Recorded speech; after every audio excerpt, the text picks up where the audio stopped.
లేనివాడు వింత పశువు అన్నారు ఆనాడు.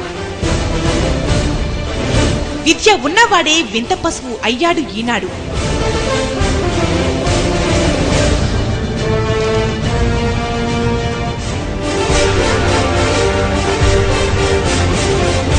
ఆధునికత పేరుతో నేటి సమాజం అధోగతి పాలైంది.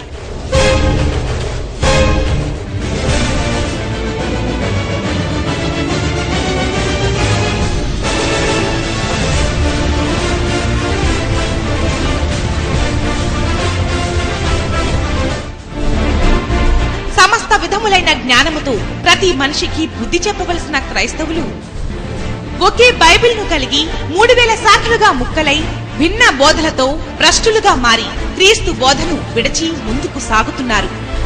లాగినట్టు కొందరినైనా రక్షించవ్యం మతం కాదు, మోక్షానికి మార్గం. బైబిల్ మత గ్రంథం కాదు, మహాజ్ఞాన గ్రంథం. సకల శాస్త్రాలు బైబిల్ ముందు సాష్టాంగ పడవలసిందే అని నినాదిస్తూ దేవుని తరపున యుద్ధం సాగిస్తున్నదే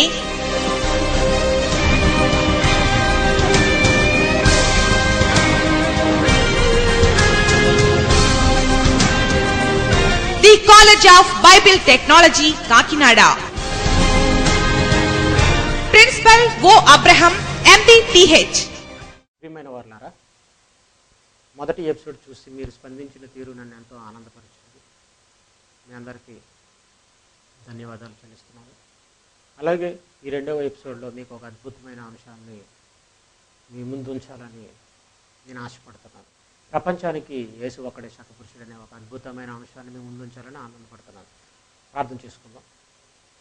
తండ్రి, మీ పిల్లలకు మీ కుమారుడు ఒక్కడే ప్రపంచానికి శకపురుషుడని, మీ ప్రపంచానికి దిక్కు మీ కుమారుడేనని అనే నిజాలు మీ జ్ఞానాన్ని బట్టి మీ పిల్లలకు చెప్పుచుండగా వినబోయే మీ పిల్లలు వాటిని అర్థం చేసుకుని మీ కుమారుని యందు విశ్వాసం ఉంచడానికి కృప చూపమని యేసుక్రీస్తు ప్రభువారి పేరటి ప్రార్థన సమర్పించి అడిగి వేడుకుంటున్నాను తండ్రి. ఆమేన్. ప్రపంచానికి యేసు ఒక్కడే శకపురుషుడు. శకమనగా ఒకని పరిపాలన ద్వారా ఆరంభమైన సంవత్సరం అని. మన దేశంలో విక్రమార్కుని శకమని ఆరంభం అవ్వడం, అవి ముగిసిపోవడం మనకు తెలుసు. అలాగే ప్రపంచంలో ఎంతోమంది పేరు గడించిన వారు ఉండడం మనకు తెలుసు. కానీ ప్రపంచంలో ఏ ఒక్కరికి లేని ఒకే ఒక్క ఆధిక్యత, గొప్పతనం, ఘనత దక్కించుకున్నవాడు యేసుక్రీస్తు ఒక్కడే. అలాగే సామాన్యమైన వడ్లవాని కుటుంబంలో పుట్టిన అతి చిన్న దేశమైన అతి చిన్న దేశంలో అతి చిన్న పట్టణంలో అతి చిన్న పల్లెలో బెత్లెహేము గ్రామంలో పుట్టిన అతని బోధలు ఎల్లలు దాటుకుని ఖండాలు దాటుకుని సమస్తాన్ని అలుముకున్నాయన్నది మన ముందు కనపడుతున్న వాస్తవం. అలాగే ఆయన నమ్ముకున్న వాళ్ళు ఆరిన నేల మీద ప్రతి చోట ఉండడం మనం చూస్తున్నాం. అయితే ఇదే అక్కసుతో ఎంతోమంది క్రీస్తుని అణచాలని, ఆ క్రీస్తు జీవించిన కాలంలో ఆయన తప్పు పట్టాలని ఎంతోమంది ప్రయత్నించారు. అయితే ఆయన ఒక మాట అన్నాడండి, నాలో పాపం ఉందని మీలో ఎవడు స్థాపించగలడు అన్నాడు. కానీ ఈనాటికి తప్పు పట్టేవాళ్ళు ఉండడం మన మంచి విచారకరం. ఆయన అన్నాడు, ఆయన ఎవరు తప్పు పట్టలేకపోయారు. ఆయన కాలంలో ఆయన ప్రశ్నించిన వారికి ఆయన సమాధానం చెబితే వాళ్ళ నోళ్ళు మూయింపబడ్డాయని వాళ్ళే అనుకున్నట్టుగా మనం చూడగలం. అయితే నేటికి ఆయన్ని నిందించాలనుకోవడం వీళ్ళ అవివేకం. యేసుక్రీస్తు గొప్పతనాన్ని, బైబిల్ను నమ్మేవాళ్ళు ఎక్కువైపోవడాన్ని కొంతమంది జీర్ణించుకోలేక ఆయన మీద వేస్తున్న నిందలు చూస్తే ఎంతో విడ్డూరంగా ఉంటాయండి. యేసుక్రీస్తుకి పెళ్ళయిందని వాడు ఒకడు, యేసుక్రీస్తును కన్న తల్లి అయిన మరియా మరొకరితో అక్రమ సంబంధం పెట్టుకుని కన్నదని చెప్పేవాడు మరొకడు. అలాగే క్రీస్తు సిలువ వేయబడలేదని, క్రీస్తు సిలువపై చనిపోలేదని చెప్పేవాడు మరొకడు. క్రీస్తు సమాధి కాశ్మీర్లో ఉందని చెప్పేవాడు మరొకడు. కాబట్టి ఇన్ని నిందలు ఆయన మీద ఉంటే, ఇన్ని నిందలు అబండాలు ఆయన మీద ఉంటే, ఇవి ఒకవేళ వాస్తవైతే ఈ ప్రపంచంలో ఆయన ఇంత గొప్పవాడిగా కనపడతారంటారని మీరు ఆలోచించండి. మనకు ఒక బుక్ ఉందండి, అదే గిన్నిస్ బుక్. దానిలో ఎవడైనా అంతకు ముందు ఎవడు చేయని పని ఒకవేళ చేస్తే వాడి పేరట ఒక రికార్డు ఉంటుందండి. వాడి పేరు గిన్నిస్ బుక్లో రికార్డ్ చేస్తారు. అలాగే ప్రపంచంలో ఉన్నవారు అందరికంటే గొప్పవాడు ఆయనేనని ఈనాటి ప్రపంచం ఆయన గుర్తించి శకపురుషుడిగా ఆయన పుట్టినప్పటి నుంచి తేదీలు లెక్కిస్తున్నారని అంటే మరి ఆయన గొప్పవాడా, లేకపోతే ఈనాడు అక్కసుతో వాళ్ళ కులతత్వంతో వాళ్ళ ప్రాంతీయతత్వం క్రీస్తు మీద నిందలు మోపడానికి బైబిల్లో వ్రాయబడినవి అబద్ధాలని క్రైస్తవులు మార్చేశారని ఇలా రకరకాలు మాట్లాడుతున్నారంటే అది ఎంత వెర్రితనమో మీరు ఆలోచించండి.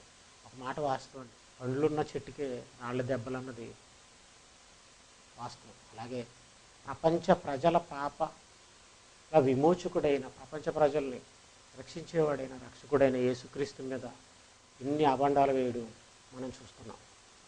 అయితే ఒక విషయాన్ని మనం ఆలోచించాలండి. యేసుక్రీస్తు గురించి దేవుడు రాయించిన గ్రంథమైన మహాగ్రంథంలో ఒక అద్భుతమైన సందర్భాల్ని దేవుడు చెప్పాడండి. అదేదో మనం చూద్దామండి. ప్రకటన గ్రంథం 19వ అధ్యాయం 10వ వచనం, యేసును గూర్చిన సాక్ష్యము ప్రవచన సారమని నాతో చెప్పెను. అంటే యేసును గురించిన సాక్ష్యం, యేసును గురించి మనం చెప్పేవన్నీ కూడా ప్రవచన సారం అండి. అంటే యేసుక్రీస్తుని గురించి, యేసుక్రీస్తు పుట్టక మునుపు చరిత్రను బైబిల్ చెప్పింది. అలాగే ఈ సృష్టి పుట్టక మునుపు యేసుక్రీస్తుని గురించిన చరిత్రను బైబిల్ చెప్పింది. అలాగే ఈ సృష్టి ముగింపు అయిపోయిన తర్వాత యేసుక్రీస్తుని గురించిన చరిత్ర విషయాలను బైబిల్ చెప్పింది. అయితే యేసుక్రీస్తు రాకముందు యేసుక్రీస్తు గురించి చెప్పిందండి. అంటే యేసుక్రీస్తు పుట్టక మునుపు, కన్యక గర్భాన పుడతాడని, కన్యక గర్భాన పుట్టక మునుపే యేసుక్రీస్తు చెప్పడం, ఆయన శిలువ మరణం వేయబడతాడని చెప్పడం, ఆయన ఎముకలలో ఒకటైనా విరవబడదని ఆయన గురించి చెప్పడం, ఇలా అనేక ప్రవచనాలు, ఆయన కాళ్లకు చేతులకు మేకు కొడతారని, ఇలా అనేక ప్రవచనాలు ఆయన గురించి చెప్పడం మనం చూస్తున్నాం. అందుకని బైబిల్ ఏం చెప్తుంది అంటే యేసును గూర్చిన సాక్ష్యము ప్రవచన సారమని నాతో చెప్పిన. ప్రవచనం అనగానే జరగక మునుపు, అంటే మనకు తెలియని విషయాన్ని చెప్పిందే ప్రవచనం. కాబట్టి యేసును గూర్చిన సాక్ష్యం ప్రవచన సారం అంటే. అందుకనే బైబిల్లో అంతటా మనం చూస్తే యేసుక్రీస్తుని గురించి రాయబడ్డం మనం చూస్తాం. యేసుక్రీస్తుని గురించి జరగక మునిపే ఆ సందర్భాలు రాయడం మనం చూస్తాం. ఆయన మాటల గురించి ఎవరు చెప్తున్నాడో ఒకసారి మనం ఆలోచన. యెషయా గ్రంథం 44వ అధ్యాయం 7 నుండి 8 వచ్చి, ఆదిలోనున్న జనమును నియమించినది మొదలుకుని నేను తెలియజేయచూ వచ్చినట్లు తెలియజేయగలవాడు ఎవడు? అంటే ఆదిలోనున్న జనమును నియమించినది మొదలుకుని ఆదిలో దేవుడు ఇశ్రాయేలుని నియమించుకున్నాడు. వాళ్ళకి తెలియజేయచూ వచ్చినట్లు తెలియజేయగలవాడు ఎవడు? ఆదిలో నుంచి అనగా మోషే ద్వారా దేవుడు ప్రారంభ పుస్తకాలను రాయించాడు. ఆ రాయబడిన ప్రారంభ గ్రంథమైన ఆదికాండం 1వ అధ్యాయంలో రాయబడిన సృష్టి పుట్టుక గురించి, జంతువుల పుట్టుక గురించి, వృక్షాల పుట్టుక గురించి, ఇలా మానవ పుట్టుక గురించి రాయబడినట్టు ఏ గ్రంథంలోనూ రాయబడినట్టు మనం చూడలేం. అందుకని అంటున్నాడు, ఆదిలోనున్న జనమును నియమించినది మొదలుకొని నేను తెలియజేయచ్చు వచ్చినట్లు తెలియజేయగలవాడు ఎవడు? అటువాడు ఎక్కడైనాను నుండి నీడలు నాకు తెలియజెప్పవలను. అటువాడు ఎవడైనా ఉంటే నాకు తెలియజెప్పండి, ఆ సంగతి నాకు ప్రచురింపవలను అని అంటున్నాడు దేవుడు. అటువారు భవిష్యత్ విషయములను అనగా రాబో సంగతులను తెలియజెప్పేవారే ఉండాలి అని అంటున్నాడు. ఒకవేళ ఎవరైనా నేను తెలియజేయచ్చు వచ్చినట్లు ఎవరైనా మీరు చెప్పారని అనుకుంటే అవి నాకు చెప్పండి. అంటే నాకు చెప్పండి అని అంటే ఆ బైబిల్ పట్టుకున్న మనకు చెప్పాలి, మనకు చెప్పమని అంటున్నాడు. ఎందుకంటే అంటున్నాడు చూడండి, ఏమంటున్నాడు, మీరు వెరవకుడి, భయపడకుడి, పూర్వకాలం నుండి నేను మీకు ఆ సంగతి వినిపించి తెలియచేయలేదా, మీరే నాకు సాక్షులు అంటున్నాడు. అంటే మనకే ఆయన తెలియచేశాడు. ఆయన తెలియచేసిన మాట గ్రంథంగా కలిగిన గ్రంథం మన చేతిలోనే ఉంది. అందుకని అంటున్నాడు మీరే నాకు సాక్షులు అంటున్నాడు. అంటే ఆయన చెప్పిన సంగతులు అనేవి ఎవరు చెప్పకముందు చెప్పాడు, భవిష్యత్తు సంగతులు చెప్పాడు. అందుకని అంటున్నాడు మీరు వెరవకుడి, భయపడకుడి. ఒక యేసుక్రీస్తు కోసమే మనం ఆలోచిద్దామండి. యేసుక్రీస్తు కోసం చెప్పబడిన ఒక అద్భుతమైన సందర్భాన్ని మనం ఆలోచిద్దాం. సామెతల గ్రంథం 8వ అధ్యాయం 23వ వచనం, అనాది కాలం మొదలుకుని మొదటి నుండి భూమి ఉత్పత్తి అయిన కాలమునకు పూర్వం నేను నియమింపబడి తిని. అనాది కాలం మొదలుకుని మొదటి నుండి భూమి ఉత్పత్తి అయిన కాలమునకు పూర్వము నేను నియమింపబడి తిని. అంటే అనాది కాలం అంటే ప్రారంభం కోసం మాట్లాడుతున్నాడు. కాలం ప్రారంభంలో ఆయన ఉన్నట్టుగా అప్పుడు మొదలుకుని మొదటి నుండి అని చెబుతూ భూమి ఉత్పత్తి అయిన కాలమునకు పూర్వము నేను నియమింపబడి తిని. భూమి ఉత్పత్తి అయిన కాలమునకు, అంటే భూమి కోసం మాట్లాడుతూ భూమి ఉత్పత్తి అయిన కాలమునకు పూర్వము నేను నియమింపబడి తిని, అంటే అనాది కాలం మొదలుకుని భూమి ఉత్పత్తి అయిన కాలం, మధ్యకాలం ఉందో చూసారా, ఆ కాలంలోనే ఆయన నియమింపబడ్డాడంట. ఈ భూమి, ఈ మాట మనకు అర్థం కావాలంటే, ఈ భూమి ఎవరి కోసం చేయబడ్డదండి? మన కోసం చేయబడ్డది. మనం ఎవరి కోసం? దేవుడి కోసం. ఆయనకు పిల్లలుగా కావాలని అనుకున్నాడు కాబట్టి, యేసుక్రీస్తు ద్వారా మనల్ని పరిశుద్ధులుగా, నిర్దోషులుగా కావాలని అనుకున్నాడు కాబట్టి ఆయన్ని నియమించాడు. బైబిల్ అంతా చూస్తే మనకు అది అర్థమవుతుందండి. అందుకని అంటున్నాడు, అనాది కాలం మొదలుకుని మొదటి నుండి భూమి ఉత్పత్తి అయిన కాలమునకు పూర్వము నేను నియమింపబడి తిని. ఆయన ద్వారానే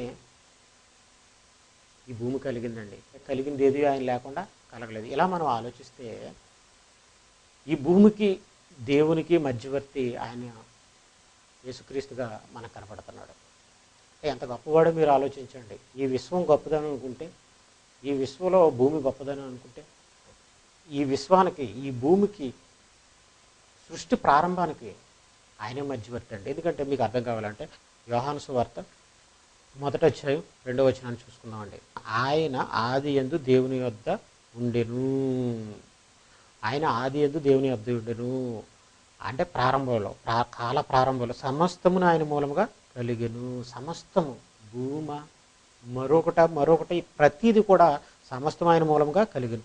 కలిగి ఉన్నది ఏది ఆయన లేకుండా కలగలేదు. కలిగింది ఏది ఆయన లేకుండా కలగలేదు. అంటే మనం ఆలోచిస్తే ఈ సృష్టికి, దేవునికి ఆయన మధ్యవర్తిగా మనకు కనపడుతున్నాడు. నిజాన్ని నమ్మాలి. ఈ నిజం ఎందుకంటే మనం చూడలేదని, ఇది మనం నమ్ము అని అనడానికి మనం సరిపోవండి. మీరు ఇక ముందుకు వినబోయే విషయాన్ని బట్టి ఖచ్చితంగా నమ్మి తీరాలి. అందుకే దేవుడు ఇలాంటి విషయాలు రాయించాడు. దేవుడు ఒక ప్రణాళికబద్ధంగా భూతకాలం గురించి రాయించాడు, భవిష్యత్ కాలం గురించి రాయించాడు, వర్తమానం గురించి రాయించాడు, మహాజ్ఞానాన్ని రాయించాడండి. అపోస్తలుడైన పౌలు తిమోతికి రాసిన మొదటి పత్రిక 2వ అధ్యాయం 5వ వచనం, దేవుడు ఒక్కడే, దేవునికిని నరులకును మధ్యవర్తియు ఒక్కడే, ఆయన క్రీస్తు యేసును నరుడు. దేవుడు ఒక్కడే, దేవునికి నరులకును మధ్యవర్తి ఒక్కడే, ఆయన క్రీస్తు యేసును నరుడు. దేవుడు ఒక్కడేనా అని చెప్తున్నాడు, కానీ దేవునికి నరులకును మధ్యవర్తి ఒక్కడే అంటున్నాడు. అంటే ఒక్కడేనండి. ఆయన ఒక్కడే తండ్రికి మనకి మధ్యవర్తి, ఇంకెవరో కాదు. ఇది మనకు అర్థం కావాలని అంటే తండ్రి దగ్గరికి మనం వెళ్ళాలని అంటే ఆయన మాత్రమే మనల్ని తీసుకెళ్ళాలి. మనం తండ్రితో మాట్లాడాలని అంటే, మన తండ్రికి ప్రార్థన చేయాలంటే, తండ్రికి ఏమి చేయాలన్నా, కృతజ్ఞతాస్తుతులు చెల్లించాలన్నా, ఏమి చేయాలన్నా మధ్యవర్తి ఆయన మాత్రమే. ఆయన ద్వారా మనం చేస్తేనే తండ్రికి వెళ్తుంది. తండ్రి దగ్గరికి అది చేరదు, లేకపోతే చేరదు. అదే అంటున్నాడు, దేవుడు ఒక్కడే, దేవునికి నరులకు మధ్యవర్తి ఒక్కడే. ఎందుకంటే చివరికి నేను పరలోకానికి తీసుకెళ్ళేవాడు కూడా ఆయనే అన్నాడండి. ఏమన్నాడు? యోహాను సువార్త 14వ అధ్యాయం 6వ వచనం చూస్తే, నేనే మార్గం, నేనే సత్యం, నేనే జీవం, నా ద్వారా తప్ప ఎవడును తండ్రి వద్దకు రాడు అని అన్నాడు. అంటే నేనే, అంటే నేను ఒక్కడనే సత్యం, నేనే జీవం, అంటే నేను ఒక్కడనే జీవం, నా ద్వారా తప్ప ఎవడును తండ్రి వద్దకు రాడు. అంటే ఆయన మాటల్లోనే సత్యం ఉంది, ఆ మాటల్లోనే జీవం ఉంది. ఆ మాటల ద్వారానే, ఆ మాటలను అనుకరిస్తేనే తండ్రి దగ్గరికి మనం వెళతాం. అంటే ఇలా మనం ఆలోచిస్తే తండ్రి దగ్గరకు వెళ్ళే భాగ్యాన్ని మనకు ప్రసాదించేవాడు యేసుక్రీస్తు. ప్రపంచంలో పుట్టినవాడు ఎవడైనా తనువును చాలించిన తర్వాత పరలోకం వెళ్ళాలని అంటే యేసుక్రీస్తు ద్వారా మాత్రమే వెళ్ళాలి. ఇది భవిష్యత్తులో జరిగేదండి, ఇది భవిష్యత్తులో జరిగేది. మరి మనం నమ్మకపోవచ్చు, కానీ ఇది కూడా వాస్తవమే. ఇది కూడా వాస్తవం అండి. ఇది జరిగిన తర్వాత నమ్ముతానంటే తర్వాత నువ్వు యేసుక్రీస్తు పరలోకానికి రావు కదా. అందుకని జరగక ముందే నమ్మాలి. ఇలా నమ్మాలని అంటే ఆయన కాలంలో ఎందుకు గొప్పగా ఉంచాడో తెలుసండి. ఆయన గొప్పవాడని, ఆయన భూమికి, సృష్టికి, దేవునికి మధ్యవర్తని, అలాగే మనుషులకి దేవునికి మధ్యవర్తని, కాలానికి కూడా ఆయన మధ్యవర్తని దేవుడు రాయించాడండి. భూమి ఉత్పత్తి అయిన పూర్వకాలానికైనా నియమింపబడ్డాడు. అలాగే కాలానికి మధ్యవర్తి అండి. అపోస్తలుడైన పౌలు ఫిలిప్పీయులకు రాసిన పత్రిక 2వ అధ్యాయం 8 నుండి 11వ వచనం వరకు మనం ఆలోచిద్దామండి. ఆయన ఆకారమందు మనుషుడిగా కనబడి, ఆయన మనల్ని రక్షించాలని, మనల్ని తండ్రి దగ్గరికి తీసుకెళ్లాలని ఆయన దేవునితో సమానంగా ఉండే భాగ్యాన్ని విడిచిపెట్టాడండి. దేవునితో సమానంగా ఉండే భాగ్యాన్ని విడిచిపెట్టి ఏం చేశాడో తెలుసండి? ఆకారం అంది ఎలా కనపడ్డాడో తెలుసండి? మనుషుడిగా కనపడ్డాడు. మరణం పొందినంతగా, అనగా మామూలు మరణం కాదండి, అనగా సిలువ మరణము పొందినంతగా విధేయత చూపిన వాడే తను తాను తగ్గించుకునిను. తండ్రి చిత్తాన్ని నెరవేర్చడానికి, మనల్ని పరలోకం తీసుకువెళ్ళడానికి ఆయన ఏం చేశాడట? తన తానే తగ్గించుకున్నాడు. ఎందుకంటే మనుషుడిగా కనపడ్డాడు, మరణం పొందాడు, అనగా సిలువ మరణం పొందాడు. కాబట్టి తను తాను తగ్గించుకున్నాడు. కాబట్టి అందుచేతన దేవుడు ఏమనుకుంటున్నాడట? ప్రతివాని మోకాలు యేసునామన వంగినట్లును, ప్రతివాని నాలుగు తండ్రి అయిన దేవుని మహిమార్థమే యేసుక్రీస్తు ప్రభువుని ఒప్పుకున్నట్లును దేవుడు ఆయన్ని అధికముగా హెచ్చించాడు. ప్రతి నామమునకు పైనామమును ఆయనకు అనుగ్రహించాడు. అంటే ప్రతివాని మోకాలు యేసునామమున వంగినట్లు, ప్రతివాని నాలుకయు తండ్రి అయిన దేవుని మహిమార్థమే యేసుక్రీస్తు ప్రభువుని ఒప్పుకున్నట్లు దేవుడు ఏం చేశాడట? ఆయన్ని అధికముగా హెచ్చించాడట. తండ్రికి నువ్వు ఏం చేయాలన్నా, ప్రార్థన చేయాలన్నా, కృతజ్ఞతాస్తుతి చెల్లించాలి, ఏవి చెల్లించాలన్నా యేసునామమును మాత్రమే వంగాలి. భూమి మీద ఉన్న ప్రతి వాడు తండ్రిని మహింపరచాలని అంటే యేసుక్రీస్తును ప్రభు అని ప్రతి నాలుక ఒప్పుకోవాలి. ఒప్పుకోవడానికి ఏం చేశాడంటే తండ్రి దేవుడు ఆయన్ని అధికముగా హెచ్చించాడట. ఈనాడు తేదీలు మనం గణించడానికి ఏం చేస్తున్నాం అంటే తెలుసండి? యేసుక్రీస్తు పుట్టుకుని దగ్గర నుంచి తేదీలు లెక్కిస్తున్నాం. 2013 9వ నెల 8వ తేదీ అని మనం చెప్పుకుంటున్నామంటే ఎవరి ద్వారా వచ్చినవి? మనం ఎప్పుడైనా పుట్టినరోజు మనం వేసుకుంటాం. అప్పటి నుండి ఇప్పటి వరకు మనం తేదీలు లెక్కిస్తాం. అలాగే ఈ 2013 ఏంటి, 2013 సంవత్సరాలు ఏంటి, 9 నెలలు ఏంటి, 8 రోజులు ఏంటి అని అంటే యేసుక్రీస్తు వచ్చిన తర్వాత సంవత్సరాలు లెక్కించడం ప్రారంభించారు. అంతకు ముందు నుంచి లెక్కిస్తున్న తేదీలను ఆపేశారు. ఆయన పుట్టుకను ఆధారం చేసుకుని తేదీలు లెక్కించారండి. అలా లెక్కించగా వచ్చినవే ఈ తేదీలు. అంటే దాన్నే ఏమంటారంటే క్రీస్తు శకం అంటారు. యేసుక్రీస్తు గురించి ముందు పుట్టిన వారి గురించి చెప్పడానికి కోసం క్రీస్తు పూర్వం అని, యేసుక్రీస్తు తర్వాత పుట్టిన వారి గురించి క్రీస్తు శకం అని చెప్తారు. చరిత్రలో ఏ ఒక్కడి గురించి చెప్పాలన్నా క్రీస్తు గురించి ముందు చెప్పాలి. ఎంత గొప్పవాడో మీరు ఆలోచించండి. తండ్రి ఎలా హెచ్చించాడో మీరు ఆలోచించండి. ఇది మనుషులు చేసింది కాదండి. క్రీస్తు శకం 526లో చేయబడ్డది మనిషిని బట్టి అని అనుకోకండి. అతను చేసినప్పుడు ఏదో రోమన్ క్యాలెండర్ ప్రకారంగా 754 నుంచి లెక్కించాడు.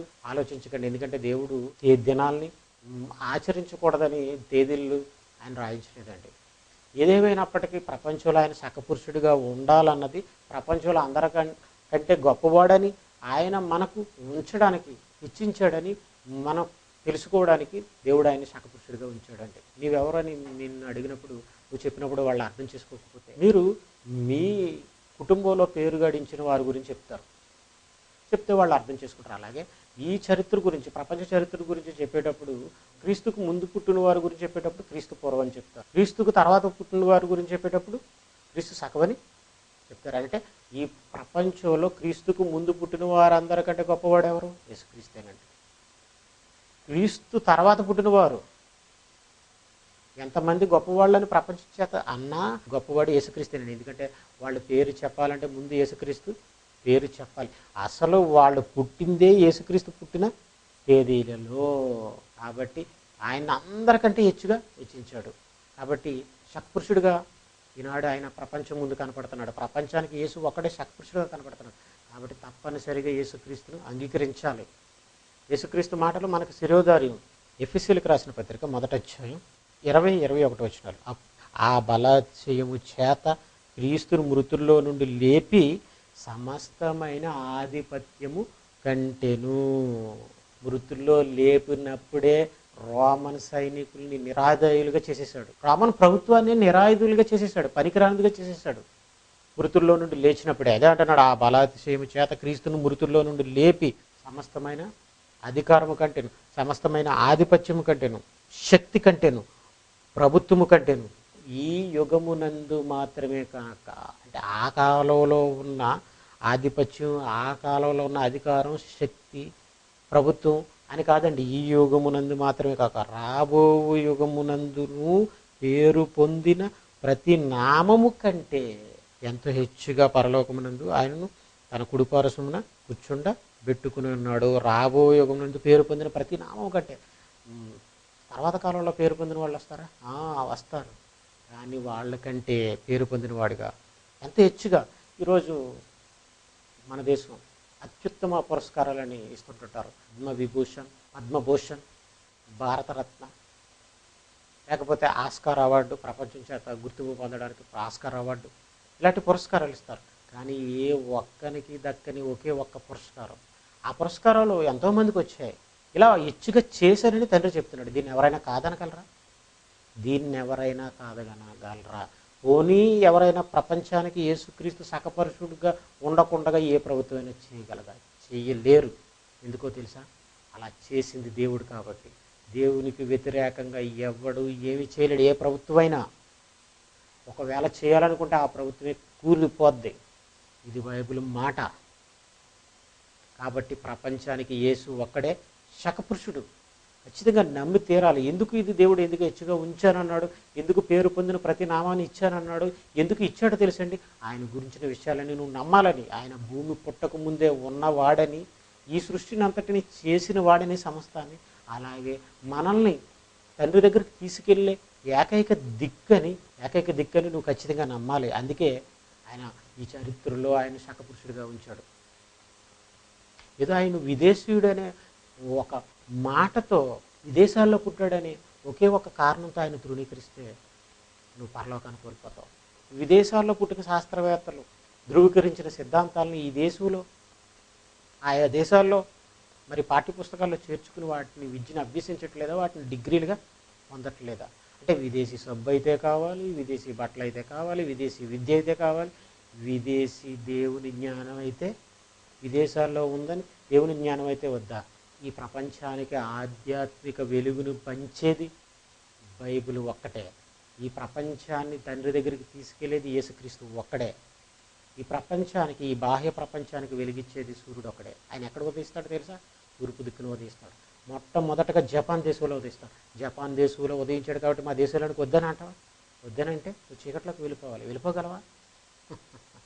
అలాగే ఈ ప్రపంచానికి దిక్కైన ఒకే ఒక్క దిక్కైన తండ్రి దగ్గరికి తీసుకెళ్లే ఒకే ఒక్క దిక్కైన ప్రపంచానికి జ్ఞాన సంగతులు చెప్పిన, సత్యమైన సంగతులు చెప్పిన యేసుక్రీస్తుని కాదంటావా? ఆధ్యాత్మిక వెలుగును పంచే యేసుక్రీస్తుని ఒప్పుకోవా? అయితే నువ్వు చీకట్లోకి వెళ్ళిపోతావు, నరకానికి వెళ్ళిపోతావు. కాబట్టి మరో మంచి మాట తీసుకుని మనం ముగిద్దామండి. యెషయా గ్రంథం 48వ అధ్యాయం 5-6 వచనాలు. నా విగ్రహము ఈ కార్యములను జరిగించిననియు, నేను చెక్కిన ప్రతిమ, నేను పోసిన పోత విగ్రహము దీన్ని నియమించిననియు నీవు చెప్పకుండానట్లు. ఎవరో చేశారు, ఏదో చేశారు అని నువ్వు మాట్లాడకుండా ఉండినట్లు డయోనిస్ ఎక్సిగస్ ఏదో 526లో క్రీస్తు శకం అని తేదీలు లెక్కించాడు రోమన్ కాలంలో. రోమన్ క్యాలెండర్ ప్రకారం 754లో అప్పటికి రోమన్ క్యాథలిక్ వారి హవా నడిచింది కాబట్టి ఇలా నడుస్తుంది. నీవు చెప్పుకున్నట్లు పూర్వకాలంనే ఆ సమాచారం నీకు తెలియచేసి తిని. క్రీస్తు శకం 526 సంవత్సరాల క్రితమే యేసుక్రీస్తుని శకపురుషుడిగా చేస్తాడని, హెచ్చిస్తానని, ప్రపంచంలో పేరు పొందిన ప్రతి నామం కంటే పరిణామం ఆయనకి ఇస్తానని దేవుడు రాయించాడండి. అదే అంటున్నాడు, నీవు చెప్పుకున్నట్టు పూర్వకాలమే ఆ సమాచారం నీకు తెలియచేసి తిని, అది జరగక మునిపే దాన్ని నీకు ప్రకటించి తిని, నీవు ఆ సంగతిని విని ఉన్నావు. మీరు విన్నారు కదండి ఇదంతా నేను చెప్పినప్పుడు? ఓకే, విని ఉన్నావు. ఇదంతయు ఆలోచించండి, ఆలోచించము. అది నిజమని మీరు ఒప్పుకొనవలను కదా. అంటే జరగక ముందు చెప్పినప్పుడు, అది జరిగినప్పుడు, ప్రపంచ చరిత్రలో కనపడుతున్నప్పుడు అది నిజమని ఒప్పుకోవాలి కదా. అందుకని యేసుక్రీస్తు కోసం చెప్పబడిన మాటలని నిజం ఒప్పుకుని తీరాలి. యేసుక్రీస్తు భూమికి పూర్వం నియమింపబడిన వాడు, సమస్తాన్ని కలిగించిన వాడు, మనల్ని తండ్రి దగ్గరకు ఆయనే తీసుకెళ్లే ఏకైక దిక్కు అని మీరు నమ్మాలని ప్రపంచంలో ప్రతి వాని మోకాలు ఆయన నామమును వంగినట్లు, యేసుక్రీస్తు ప్రభువుని ఒప్పుకున్నట్లు దేవుడు హెచ్చించాడు. ఇది నీకు అర్థమైతే, ఆయన హెచ్చించినది నీకు అర్థమైతే నువ్వు ధన్యుడు. అంధుడిగా నరకానికి రాలేకపోతావు. నువ్వు అంధుడిగా నరకానికి వెళ్ళిపోకూడదని, ఆయన్ని స్వీకరించాలని, ఆయన ప్రభువుగా స్వీకరించాలని, ఆయన నామాన్ని నువ్వు వంగాలని దేవుడు వ్రాయించాడు. నేను నీకు చెప్పాను. కాబట్టి ప్రపంచానికి యేసు ఒక్కడే శకపురుషుడు. ఈ ప్రపంచాన్ని తండ్రి దగ్గరికి తీసుకెళ్లే ఏకైక దిక్కు యేసుక్రీస్తు మాత్రమే. ఆకాశం పైకి ఉమ్మి వేయాలని అనుకుంటే ఎవడి మీద పడుతుందో తెలుసా? నీ మీదే. అలాగే యేసుక్రీస్తుని తప్పు పట్టాలని అనుకుంటే నీ తల వంచక తప్పదు. జాగ్రత్త. ప్రార్థన చేసుకుందాం. పరలోకమందున్న మా తండ్రి, ప్రపంచానికి యేసు ఒక్కడే శకపురుషుడని, మీ కుమారుడు ఒక్కడే శకపురుషుడని. ఎందుకనంటే పేరు పొందిన ప్రతి నామం కంటే పైనామాన్ని ఆయన మీరు ఇవ్వాలని, భూమి మీద ఉన్న వారందరూ ఆయన నామాన్ని వంగాలని, ఆయన ప్రభువుగా స్వీకరించాలని మీరు హెచ్చించారని మేము రాయించిన మాటలు చూసాం తండ్రి. ఏ ప్రభుత్వం, ఏ అధికారం దాన్ని తీసివేయలేదు తండ్రి. కాబట్టి చరిత్రలో అంత గొప్పవాడుగా ఎంతోమంది వ్యతిరేకిస్తున్నా, ఎంతోమంది క్రైస్తవుల్ని హింసిస్తున్నా, క్రైస్తవ్యాన్ని అవహేళన చేస్తున్నా, ఏ ఒక్కరికి లేని ఒకే ఒక్క గొప్పతనాన్ని కలిగి ప్రపంచ చరిత్రలోనే మహనీయుడిగా ఆయన ద్వారా కలిగిన తేదీని అందరూ లెక్కించే విధంగా మీరు పెట్టారు తండ్రి. కాబట్టి ఆయన గొప్పవాడని అందరూ ఎరిగి ఆయన ద్వారా కలిగే నిత్య జీవాన్ని పొందుకునే భాగ్యాన్ని మీ పిల్లలైన వారందరికీ అనుగ్రహించమని, సహాయం చేయమని, ఈ మాటలు విన్న మీ పిల్లల మనోనేత్రాలు తెరవమని యేసుక్రీస్తు ప్రభు వారి పేరట ఈ ప్రార్థన సమర్పించి అడిగి వేడుకుంటున్నాం తండ్రి. ఆమేన్.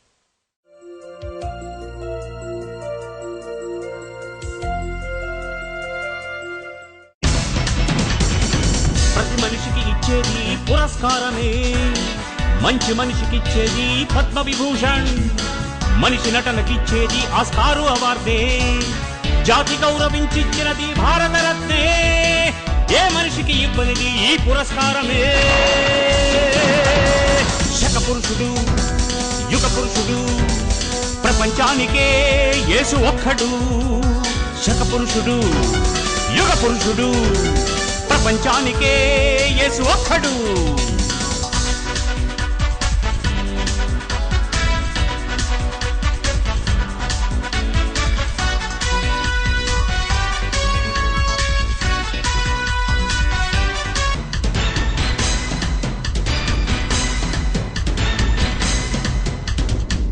అరిస్టాటిల్ ఉన్నాడు, ప్లేటో ఉన్నాడు, అలెగ్జాండర్ అశోకుడు, ఎందరో ఉన్నారు. జ్ఞానులని అన్నారు, రాజులని పిలిచారు, చరిత్రలో జరిగిపోని చిరంజీవులయ్యారు. అధికారం ఎంత ఉన్నా అర్హులు కాలేదు, సర్వాధికారులైన శకపురుషులు కాలేదు.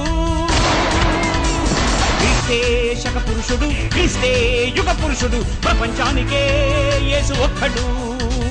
శకపురుషుడు, యుగ పురుషుడు, ప్రపంచానికే యేసు ఒక్కడు. ప్రతి మనిషికి ఇచ్చేది పురస్కారమే, మంచి మనిషికిచ్చేది పద్మ విభూషణ్, మనిషి నటనకిచ్చేది ఆస్కారు అవార్డే, జాతి గౌరవించిచ్చినది భారతరత్నే, ఏ మనిషికి ఇవ్వనిది ఈ పురస్కారమే. శకపురుషుడు, యుగ పురుషుడు, ప్రపంచానికే యేసు ఒక్కడు. శకపురుషుడు, యుగ పురుషుడు, ప్రపంచానికే యేసు ఒక్కడు.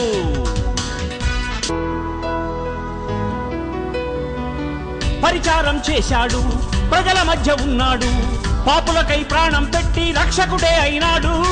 కులమే కుళ్ళని చెప్పి, మతమే మత్తని చూపి, మార్గాన్ని ప్రబోధించి మహనీయుడే అయినాడు. కుడి చెంప మీద కొడితే ఎడమ చెంప చూపమని క్రీస్తన్న మాటే గాంధీకి కదా నాంది. మహాత్ములకు మార్గం చూపి మహాజ్ఞానాన్ని బోధించి మన ఆసియా ఖండంలో బ్రతికాడు. మహాత్ములకు మార్గం చూపి మహాజ్ఞానాన్ని బోధించి మన ఆసియా ఖండంలో బ్రతికాడు. శకపురుషుడు, యుగ పురుషుడు, ప్రపంచానికే యేసు ఒక్కడు. శకపురుషుడు, యుగ పురుషుడు, ప్రపంచానికే యేసు ఒక్కడు.